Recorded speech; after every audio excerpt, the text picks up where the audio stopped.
Ana nyaatu lammii koo lammii gaafa jabeenyaa abiddaan beekaa guban kunoo kikichuu teenna. Ana nyaatu yaa qomoo kan ibiddaan waadame jiruu jijjiiruuf jecha warri kichuu haadame. Ana nyaatu yaa qeerroo, ana nyaatu yaa qarree, maaliif lubbuun jiraannee guyyaa kana agarre?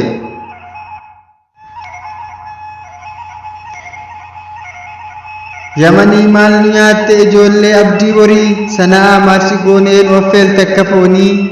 Mee maaliif nu calcalte abiddaan aduu saafaa, lukaa harka nu cirtee maaliif nu goote naafaa?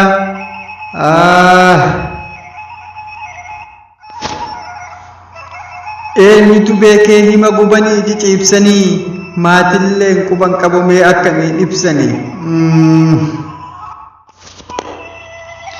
Yaa hiree maarsi goone maaliif kana nu mudde, abiddaan cancalamte kichuu wal jala dudde. Teesson teessan jannata haa taatu yaa qomoo koo, carraa kennatu kana obsaa kaa Oromoo koo.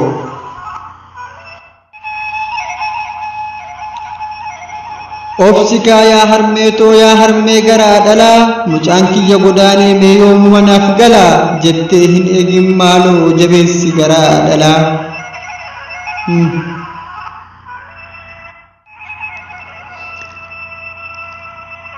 Atis obsi abbaa koo kan dhalchitee guddifte, yaman sana'aan nyaattee kichuu karatti hambiste.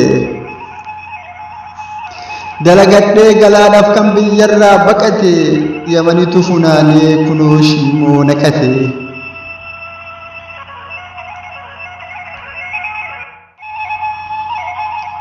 Mee maaluma yakkinee bakkattuu dararamna, fayyaadhaan manaa baanee du'aa taanee argamna.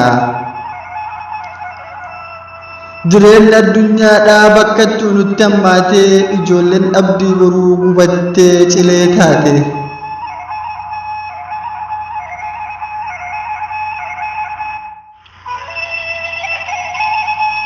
Eenyummaa wallaalame hundumtuu affeelamaa, mee eessuma ilaalan akkamumaan beekama.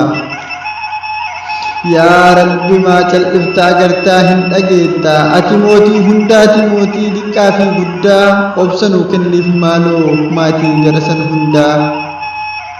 Yaman sana'aa Black Day.